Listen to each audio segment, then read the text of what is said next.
ദൈവ തിരുനാമത്തിന് മഹത്വമുണ്ടാവട്ടെ. Bible reading പ്രോഗ്രാമിലേക്ക് ഏവർക്കും സ്വാഗതം. കർത്തൃനാമത്തിൽ സ്നേഹവന്ദനം അറിയിക്കുകയും ചെയ്യട്ടെ. 1 ശമൂവേലിലെ പുസ്തകം 12-ാം അധ്യായമാണ് നമ്മളിന്ന് വായിക്കുന്നത്. 11-ാം അധ്യായത്തിൽ സൗൽ രാജാവിൻ്റെ നേതൃത്വത്തിൽ ഇസ്രായേൽ ജനം ജാതികളായിരുന്ന രാജാക്കന്മാരെ തോൽപ്പിക്കുന്നതും വീണ്ടും ജനം സൗലിനെ രാജാവായി അംഗീകരിക്കുന്നതുമായ കാര്യങ്ങളൊക്കെ നമ്മൾ കണ്ടു. 12-ാം അധ്യായത്തിലേക്ക് വരുമ്പോൾ നമ്മൾ വായിക്കുന്നത് ശമൂവേൽ പ്രായാധിക്യത്തിലാവുകയാണ്. അദ്ദേഹത്തിൻ്റെ ഒരു വിടവാങ്ങൽ പ്രസംഗം നമുക്കിവിടെ കാണാൻ പറ്റും. അദ്ദേഹം ഇസ്രായേലിലെ എല്ലാ ജനങ്ങളെയും വിളിച്ചു കൂട്ടിയിട്ട് പറഞ്ഞു, എൻ്റെ യൗവനകാലം മുതൽ ഞാൻ നിങ്ങൾക്ക് സേവനം ചെയ്തു. അതിനുവേണ്ടി ദൈവം എന്നെ വിളിച്ചു. ദൈവഹിതപ്രകാരമാണ് ഞാൻ എല്ലാ കാര്യവും ചെയ്യാൻ വേണ്ടി ശ്രമിച്ചിട്ടുള്ളൂ. അല്ലാതെ എൻ്റെ ഭാഗത്തു നിന്ന് എന്തെങ്കിലും കുറവുകൾ സംഭവിച്ചിട്ടുണ്ടെങ്കിൽ നിങ്ങൾക്ക് എന്നോട് ഇപ്പോൾ പറയാം. ഞാൻ ഏതെങ്കിലും തെറ്റ് ചെയ്തിട്ടുണ്ടെങ്കിൽ നിങ്ങൾ എന്നോട് പറയണം. ഞാൻ നിങ്ങളുടെ ഏതെങ്കിലും സാധനങ്ങൾ അപഹരിക്കുകയോ വഞ്ചിക്കുകയോ നിങ്ങളെ ഞെരുക്കുകയോ കൈക്കൂലി വാങ്ങുകയോ നീതിയുടെ നേരെ ഞാൻ കണ്ണടയ്ക്കുകയോ ചെയ്തിട്ടുണ്ടെങ്കിൽ നിങ്ങൾക്ക് എന്നോട് പറയാം.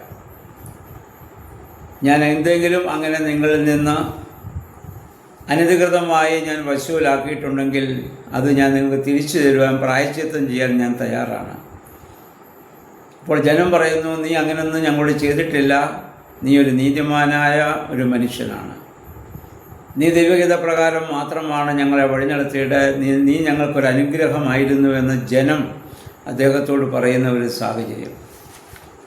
പ്രിയമുള്ളവരെ, ഇതാണ് നേതൃത്വത്തിലുള്ളവർക്ക് ലഭിക്കുന്ന ഏറ്റവും വലിയ അവാർഡ്, ഏറ്റവും വലിയ അംഗീകാരം. ഇതാണ് താൻ ശുശ്രൂഷ ചെയ്തതായ ജനം, നീ ദൈവഹിത പ്രകാരം ഞങ്ങളെ നടത്തി, നിൻ്റെ ഭാഗത്തൊരു വീഴ്ചയും സംഭവിച്ചിട്ടില്ല, നിൻ്റെ സ്വാർത്ഥതയ്ക്ക് വേണ്ടി നീ ഞങ്ങളെയോ ഞങ്ങളുടെ സാധനങ്ങളെയോ ഞങ്ങളുടെ വകകളെയോ നീ ഉപയോഗിച്ചിട്ടില്ല എന്ന് പറയാൻ സാധിക്കുക. ഇന്ന് ഇപ്പം മതപരമായി നോക്കിയാലും സാമൂഹികമായി നോക്കിയാലും ഏത് നേതാക്കന്മാർക്ക് ഇങ്ങനെ ചങ്കുറപ്പോടെ ചോദിക്കാനുള്ള ധൈര്യമുണ്ട്. ആരെക്കുറിച്ച് ജനം ഇപ്രകാരം ഒരു സാക്ഷ്യം പറയും? നമ്മളെല്ലാവരും അത് ചിന്തിക്കേണ്ടതായ ഒരു കാര്യമാണ്. കാരണം ശമൂവേൽ തൻ്റെ സ്വാർത്ഥതയ്ക്ക് വേണ്ടി അദ്ദേഹം ഒന്നും ചെയ്തിട്ടില്ല. ദൈവം വിളിച്ച നാൾ മുതൽ ദൈവം പറഞ്ഞിട്ടുള്ളതല്ലാതെ ദൈവത്തോട് ആലോചന ചോദിക്കാതെ അദ്ദേഹം ആകെ ഒരു തെറ്റ് ചെയ്തുള്ളൂ. തൻ്റെ മക്കളെ താൻ ആ സ്ഥാനത്തേക്ക്, പുരോഹിത സ്ഥാനത്തേക്ക് ആക്കി എന്നൊരു തെറ്റും ന്യായാധിപ സ്ഥാനത്തേക്ക് ആക്കിയ തെറ്റ് മാത്രം ചെയ്തു. അല്ലാതെ ഒരു തെറ്റും ദൈവസന്നിധിയിൽ അദ്ദേഹം ചെയ്തിട്ടില്ല. ജനങ്ങളെ ഉപദ്രവിക്കത്തക്കവണ്ണം അങ്ങനെ മനഃപൂർവ്വം ഒരു തെറ്റും അദ്ദേഹം ചെയ്തിട്ടില്ല എന്നുള്ളതാണ്. ഇതാണ് ദൈവനാമത്തിൽ പ്രവർത്തിക്കുന്ന എല്ലാവർക്കും ലഭിക്കേണ്ട ഏറ്റവും വലിയ അംഗീകാരവും ഏറ്റവും വലിയ അവാർഡും ഇത് തന്നെയാണ്. അതിനുശേഷം 6-ാമത്തെ വാക്യം മുതൽ ശമൂവേൽ വീണ്ടും അവരെ ഓർമ്മപ്പെടുത്തും. നിങ്ങളുടെ പിതാക്കന്മാരെ യഹോവയായ ദൈവം മിസ്രയീമിൽ നിന്ന് വിടുവിച്ച കാര്യങ്ങളും അത്ഭുതകരമായി വഴി നടത്തിയ കാര്യവും സംരക്ഷിച്ച കാര്യവും എന്നാൽ അവർ ദൈവത്തോട് മർദ്ദലിച്ച കാര്യവും എല്ലാം ഇവിടെ ശമൂവേൽ അവരോട് വീണ്ടും ആവർത്തിച്ച് പറയുന്നു. എന്നിട്ട് പറഞ്ഞു, നിങ്ങളങ്ങനെ ചെയ്യരുത്. നിങ്ങൾ നീതിപൂർവം കാര്യങ്ങൾ ദൈവത്തിൻ്റെ കൽപ്പന അനുസരിച്ച് നിങ്ങൾ ജീവിച്ചാൽ ദൈവം നിങ്ങളുടെ കൂടെ ഉണ്ടാവും. ഇല്ല എങ്കിൽ നിങ്ങളും നിങ്ങളുടെ രാജാവും അങ്ങനെ ചെയ്യുന്നെങ്കിൽ നിങ്ങൾ ചെയ്യുന്നതെല്ലാം ശുഭമായിരിക്കും. ഇല്ലെങ്കിൽ ദൈവം തന്നെ നിങ്ങൾക്ക് എതിരാകുന്ന അനുഭവം നിങ്ങളുടെ ജീവിതത്തിലുണ്ടാകും. വലിയൊരു മുന്നറിയിപ്പ്, വലിയൊരു താക്കീതും അതോടൊപ്പം അദ്ദേഹം ഇസ്രായേൽ ജനത്തിന് നൽകുന്നതായി നമ്മളിവിടെ കാണുകയാണ്. എന്നിട്ട് ദൈവം കൂടെ ഉണ്ട് എന്നുള്ളതിന് കാണിക്കുവാൻ അതൊരു അടയാളം കാണിക്കുന്നു. 16-ാം വാക്യം മുതൽ അദ്ദേഹം പ്രാർത്ഥിച്ചപ്പോൾ ഇടിയും മിന്നലും മഴയൊക്കെ അവിടെ ഉണ്ടാവുകയാണ്. കാരണം അദ്ദേഹത്തോടൊപ്പം ദൈവമുണ്ട്, ദൈവം ഇസ്രായേൽ ജനത്തോട് ഉണ്ടെന്ന് കാണിക്കുവാൻ അടയാളം കൂടി അദ്ദേഹം അവിടെ കാണിച്ചു കൊടുക്കുകയാണ്. എന്നിട്ട് അദ്ദേഹം പറയുന്നു, നിങ്ങളുടെ തെറ്റുകൾക്ക് വേണ്ടി ഞാൻ പ്രാർത്ഥിക്കും, നിങ്ങളുടെ കുറവുകൾക്ക് വേണ്ടി ഞാൻ നിങ്ങൾക്ക് വേണ്ടി പ്രാർത്ഥിക്കാതിരുന്നാൽ 16-ാം വാക്യം വളരെ നമ്മൾ ശ്രദ്ധിക്കേണ്ടതാണ്. അദ്ദേഹം പറയുന്നു അല്ലെ, അതിൻ്റെ 23-ാം വാക്യം, നിങ്ങൾക്ക് വേണ്ടി പ്രാർത്ഥിക്കാതെ കർത്താവിനെതിരെ പാപം ചെയ്യാൻ അവിടുന്ന് എനിക്ക് ഇടവരുത്താതിരിക്കട്ടെ. അതായത് താൻ വിളിക്കപ്പെട്ടതായ സ്ഥാനത്ത് നിന്നുകൊണ്ട് ബലഹീനരായ ആളുകൾക്ക് വേണ്ടി, പാപം ചെയ്ത ജനത്തിനു വേണ്ടി പ്രാർത്ഥിക്കാതിരിക്കുന്നുവെങ്കിൽ ഞാൻ ദൈവത്തോട് പാപം ചെയ്യുകയാണെന്ന്. ഇത് നേതൃത്വ സ്ഥാനത്തുള്ള എല്ലാവരും അറിഞ്ഞിരിക്കേണ്ട ഒരു കാര്യമാണ്.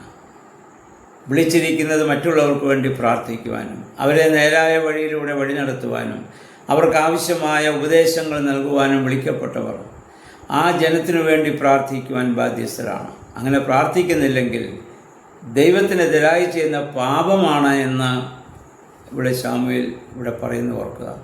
എന്ന് പറഞ്ഞാൽ ദൈവത്തിന് വേണ്ടിയാണ് ദൈവം ഇവിടെ ഓരോരുത്തരെയും ആക്കിയിട്ടുള്ളത്.